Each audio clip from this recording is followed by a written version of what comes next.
Hello everyone, I hope you all are doing very well. तो स्वागत है आप सबका एक नई वीडियो में। तो आज की वीडियो में हमारा टॉपिक होने वाला है इंडक्शन टाइप वोल्टमीटर। ठीक है, यहाँ पर हम सबसे पहले समझेंगे इंडक्शन टाइप वोल्टमीटर होता क्या है, देन उसकी कंस्ट्रक्शन देखेंगे, देन वर्किंग देखेंगे, then phasor diagram and at last expression find करेंगे for deflecting and controlling torque.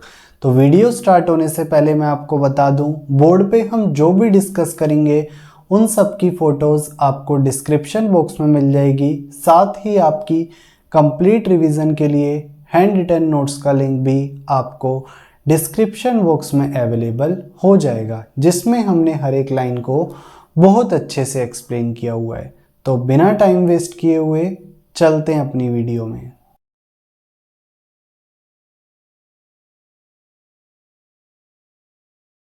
Okay, तो इंडक्शन टाइप वोल्टमीटर को देखने से पहले हमें ये समझना पड़ेगा कि वोल्टमीटर क्या होता है। तो वोल्टमीटर क्या होता है? वोल्टमीटर एक मेजरिंग डिवाइस होता है जिसको हम यूज़ करते हैं for the measurement of power, यानी कि पावर मेजरमेंट का काम वोल्टमीटर क्या करता है। और इंडक्शन टाइप वोल्टमीटर क्या होता है?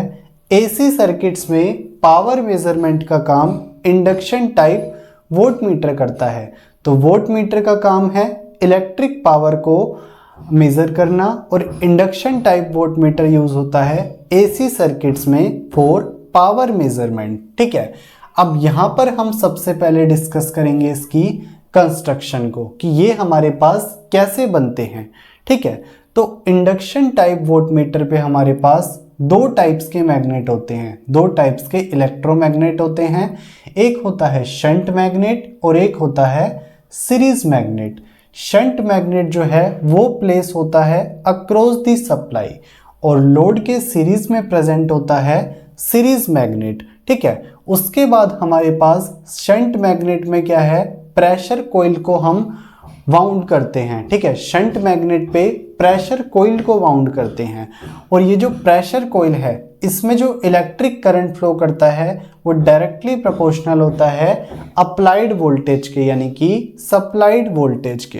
ठीक है, प्रेशर कॉइल में जो नंबर ऑफ टर्न्स होते हैं वो क्या है, लार्ज होते हैं, काफ़ी ज़्यादा होते हैं।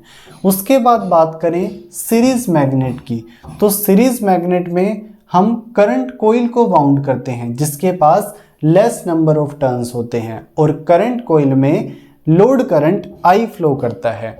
ठीक है, उसके बाद यहाँ पे क्या है, शंट मैग्नेट के सेंटर लिंब पे हम कॉपर शेडिंग बैंड्स को प्लेस करते हैं। हम देख सकते हैं यहाँ पे ये हैं कॉपर शेडिंग बैंड्स। ठीक है, इनका काम क्या होता है, हम इनकी पोजीशन को एडजस्ट करके जो फ्लक्स यहाँ पे जनरेट होता है शंट मैग्नेट में उसको लैग करवा सकते हैं अप्लाइड वोल्टेज ई से विद 90 डिग्री, यानी कि शंट मैग्नेट से जो फ्लक्स प्रोड्यूस होता है उसको लैग करवाने का काम अप्लाइड वोल्टेज से कौन कराता है, कॉपर शेडिंग बैंड्स। ठीक है, उसके बाद यहाँ पे एल्यूमिनियम डिस्क है जो कि दोनों मैग्नेट्स शंट मैग्नेट और सीरीज मैग्नेट इन दोनों के बीच में प्लेस है। ठीक है, ओवर दी स्पिंडल, यानी कि स्पिंडल की हेल्प से हमने एल्यूमिनियम डिस्क को प्लेस कर रखा है in between the two magnets, और ये एल्यूमिनियम डिस्क क्या है, फ्रीली मूव कर सकती है।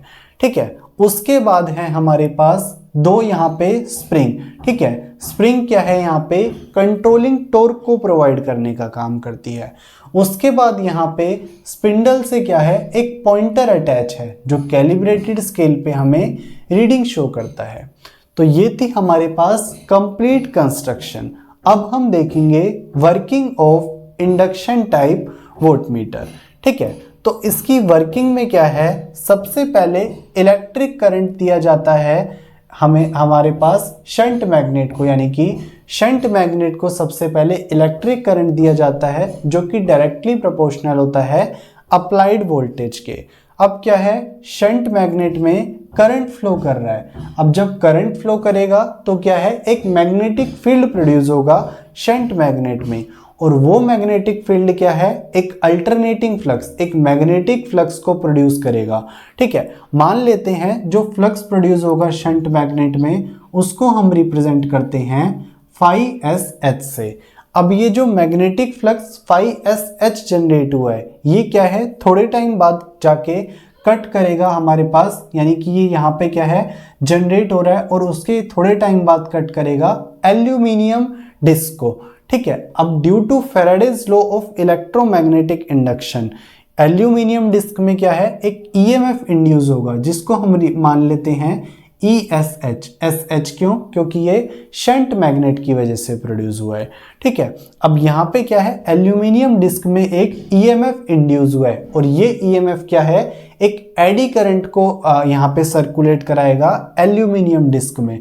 ठीक है, उस एडी करंट को हम मान लेते हैं ISH, क्योंकि शंट मैग्नेट के मैग्नेटिक फ्लक्स की वजह से ही ये एडी करंट प्रोड्यूस हुआ है। ठीक है, उसके बाद क्या है, सेम काम होगा सीरीज मैग्नेट की वजह से, यहाँ पे इलेक्ट्रिक करंट फ्लो करेगा जिसकी वजह से क्या है, एक अल्टरनेटिंग फ्लक्स प्रोड्यूस होगा सीरीज मैग्नेट में। मान लेते हैं इसको फाई SE क्यों, क्योंकि सीरीज मैग्नेट में प्रोड्यूस हुआ है। अब ये अल्टरनेटिंग फ्लक्स क्या है, थोड़े टाइम बाद जाके एल्यूमिनियम डिस्क को कट करेगा और उसमें एक EMF इंड्यूस होगा due to Faraday's law of electromagnetic induction. मान लेते हैं वो EMF होगा ESE और ये ESC EMF क्या है, एक एडी करंट को प्रोड्यूस करेगा, मान लेते हैं ISE। ठीक है, अब ये जो हमारे पास मैग्नेटिक या फिर अल्टरनेटिंग फ्लक्सेस प्रोड्यूस हो रहे हैं फाई SH और फाई SC और एडी करंट्स ISE और ISH, ये सारे मिलके क्या हैं, हमारे पास एल्यूमिनियम डिस्क में एक टॉर्क को प्रोवाइड करेंगे, यानी कि एल्यूमिनियम डिस्क को एक टॉर्क प्रोवाइड करेंगे। अब जब इस एल्यूमिनियम डिस्क को टॉर्क मिलेगा तो ये क्या है, मूव करेगी। ठीक है, एल्यूमिनियम डिस्क मूव करेगी with the help of spindle. ठीक है, अब क्योंकि हमने स्पिंडल के साथ ही पॉइंटर को अटैच कर रखा है तो जब ये एल्यूमिनियम डिस्क मूव करेगी तो पॉइंटर भी मूव करेगा और कैलिब्रेटेड स्केल पे हमें कुछ ना कुछ रीडिंग शो करेगा। ठीक है, यानी कि कुछ ना कुछ पावर रीडिंग शो करेगा। ठीक है, तो वर्किंग में हमने क्या देखा, सबसे पहले हमने इसको करंट दिया जिसकी वजह से मैग्नेटिक फ्लक्स प्रोड्यूस हुआ, थोड़े टाइम बाद इसने यहाँ पे इसको कट किया जिसकी वजह से EMF इंड्यूस हुआ और एडी करंट प्रोड्यूस हुआ। ठीक है, उसके बाद यहाँ पे क्या है, सेम काम यहाँ पे हुआ, इलेक्ट्रिक करंट दिया इसको हमने, फ्लक्स प्रोड्यूस हुआ, EMF इंड्यूस हुआ थोड़े टाइम बाद एल्यूमिनियम डिस्क में जिसकी वजह से एडी करंट सर्कुलेट करने लगा यहाँ पे। अब ये जो फ्लक्सेस और एडी करंट्स प्रोड्यूस हुए हैं इन्होंने टॉर्क प्रोवाइड किया एल्यूमिनियम डिस्क को जिसकी वजह से उसने मूव करा और उसकी वजह से क्या है, आगे पॉइंटर भी मूव करेगा और कैलिब्रेटेड स्केल पे हमें कुछ ना कुछ रीडिंग देगा। ठीक है, तो ये थी हमारे पास वर्किंग, कंस्ट्रक्शन देख ली, वर्किंग देख ली। अब हम देखते हैं इसका फेजर डायग्राम। ठीक है, तो फेजर डायग्राम में हम क्या है, E यानी कि अप्लाइड वोल्टेज कह सकते हैं, सप्लाइड वोल्टेज को हम मान लेते हैं E, इसको हम रेफरेंस फेजर ले रहे हैं। ठीक है, उसके बाद हमें पता है जो फ्लक्स यहाँ पे प्रोड्यूस हुआ है फाई SH वो लैग करेगा 90 डिग्री के एंगल के साथ अप्लाइड वोल्टेज से। क्यों, due to copper shading bands. तो E यहाँ पर है और फाई SH इससे लैग कर रहा है 90 डिग्री के एंगल के साथ। अब हम अज्यूम करते हैं लोड करंट I जो है वो अप्लाइड वोल्टेज E से लैग कर रहा है 5 डिग्री के एंगल के साथ, यानी कि 5 एंगल के साथ लैग कर रहा है लोड करंट I। ठीक है, उसके बाद यहाँ पे क्या है, यहाँ पे हमारे पास है फाई SE। ये जो लोड करंट I है यही क्या है, यहाँ पे ये फाई SE यानी कि जो लोड करंट I फ्लो कर रहा है हमारे पास सीरीज मैग्नेट में वो ही क्या है, मैग्नेटिक फ्लक्स फाई SE को जनरेट कर रहा है। ठीक है, तो ये दोनों सेम डायरेक्शन में होंगे। उसके बाद हमारे पास क्या है, हमें पता था कि जो मैग्नेटिक फ्लक्स है ये थोड़े टाइम बाद जाके एल्यूमिनियम डिस्क को कट करेगा और ESE को प्रोड्यूस करेगा, यानी कि वो काम क्या है, थोड़े टाइम बाद होगा।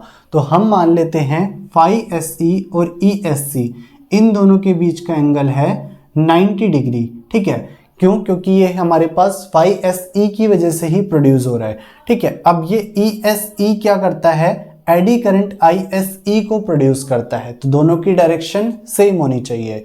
तो ESE और ISE दोनों क्या हैं? सेम डायरेक्शन में हैं। ठीक है, उसके बाद बात करते हैं हम शंट मैग्नेट के लिए। तो phi SH की वजह से क्या है, यानी कि ये फ्लक्स थोड़े टाइम बाद जाके एल्यूमिनियम डिस्क को कट करता है और ESH इंड्यूस होता है। तो phi SH और ESH के बीच के एंगल होना चाहिए 90 डिग्री, और ESH की वजह से क्या है? ISH, यानी कि shunt eddy current due to shunt magnet produce होता है ISH। तो ये दोनों सेम डायरेक्शन में होने चाहिए। ठीक है, तो ये था हमारे पास फेजर डायग्राम। अब हम देखते हैं एक्सप्रेशन फॉर डिफ्लेक्टिंग टॉर्क। ठीक है, तो यहाँ पे जो एल्यूमिनियम डिस्क में जो टॉर्क प्रोड्यूस होता है, ठीक है, टॉर्क एक्ट करता है, वो क्या है? दो पार्ट्स में स्प्लिट होता है।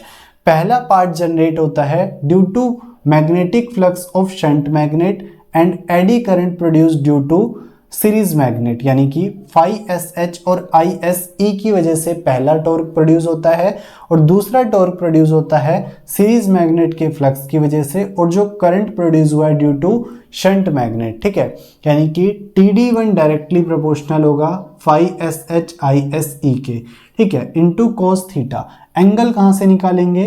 फेजर डायग्राम से। phi SH और ISE के बीच का एंगल है phi, तो cos phi।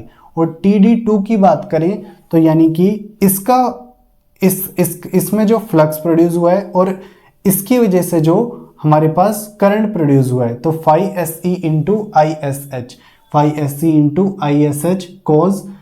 अब यहाँ पे हम देखें phi SE और ISH के बीच का एंगल है 180 डिग्री माइनस phi। यहाँ पे जो रिजल्टेंट टॉर्क होगा वो इन दोनों पे डिपेंड करेगा, तो TD माइनस TD2 पे, TD1 माइनस TD2 पे रिजल्टेंट टॉर्क एक्ट करेगा। तो TD डायरेक्टली प्रोपोर्शनल हो गया इन दोनों के एडिशन के। ठीक है, सबसे पहले हमने इसका एक्सप्रेशन लिखा phi SH ISE cos phi minus cos 180 degree minus phi क्या होता है? Minus cos phi। तो यहाँ पे हो गया plus phi SE ISH cos phi। ठीक है, उसके बाद हमने यहाँ पे क्या है? cos phi को कॉमन ले लिया, तो ये आ गया TD directly proportional to phi SH ISC plus phi SC ISH bracket cos phi। ठीक है, अब हमें पता है कि जो शंट मैग्नेट है उसमें जो करंट फ्लो कर रहा है वो डायरेक्टली प्रोपोर्शनल है अप्लाइड वोल्टेज E के। ठीक है, यानी कि हम लिख सकते हैं कि जो phi SH और ISH है वो डायरेक्टली प्रोपोर्शनल है E के। सिमिलरली जो सीरीज मैग्नेट में करंट फ्लो कर रहा है वो डायरेक्टली प्रोपोर्शनल है लोड करंट I के। तो यहाँ पर phi SE और ISE डायरेक्टली प्रोपोर्शनल हो गया I के।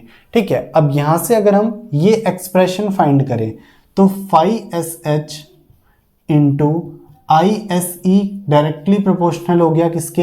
EI के।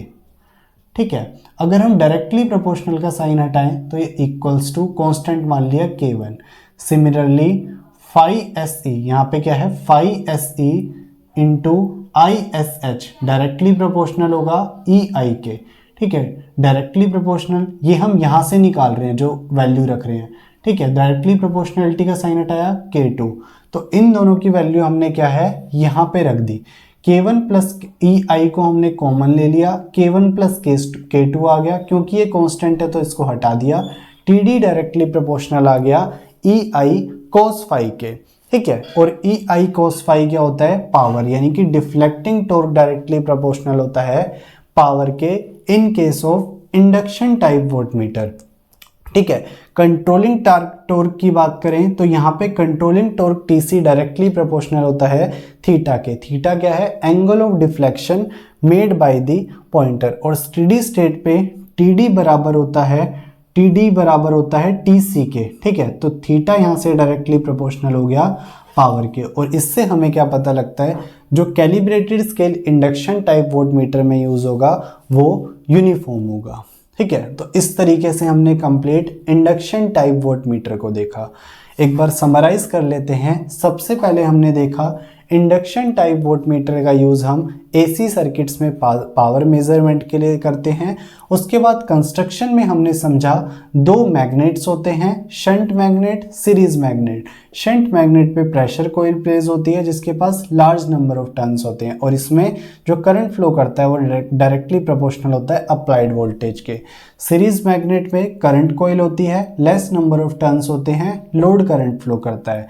कॉपर शेडिंग बैंड्स का यूज हम करते हैं ताकि मैग्नेटिक फ्लक्स जो शंट मैग्नेट में प्रोड्यूस हो रहा है वो लैग कर सके अप्लाइड वोल्टेज के साथ 90 डिग्री के एंगल के साथ। ठीक है, एल्यूमिनियम डिस्क को प्लेस करते हैं between the two magnets with the help of spindle. Spring का काम होता है कंट्रोलिंग टॉर्क प्रोवाइड करना। पॉइंटर रीडिंग शो करता है कैलिब्रेटेड स्केल पे। वर्किंग में हमने क्या समझा, सबसे पहले हम इलेक्ट्रिक करंट देंगे इसको जो कि डायरेक्टली प्रोपोर्शनल होगा अप्लाइड वोल्टेज के, उससे फ्लक्स प्रोड्यूस होगा phi-SH। तो थोड़े टाइम बाद एल्यूमिनियम डिस्क को कट करेगा और ESH EMF इंड्यूस करेगा जिसकी वजह से एडी करंट प्रोड्यूस होगा ISH। सिमिलरली यहाँ पे करंट फ्लो करेगा, phi-SC फ्लक्स प्रोड्यूस होगा। ठीक है, जो एल्यूमिनियम डिस्क को कट करेगा थोड़े टाइम बाद ESC EMF इंड्यूस होगा, ISC एडी करंट प्रोड्यूस होगा जिसकी वजह से। फेजर डायग्राम हमने देख लिया, एक्सप्रेशन देख लिया for deflecting and controlling torque. ठीक है, तो आज की वीडियो में इतना ही। आई होप आपको ये समझ आया होगा। बाकी आप नीचे दिए हुए नोट्स पढ़ेंगे आपको और अच्छी अंडरस्टैंडिंग मिलेगी।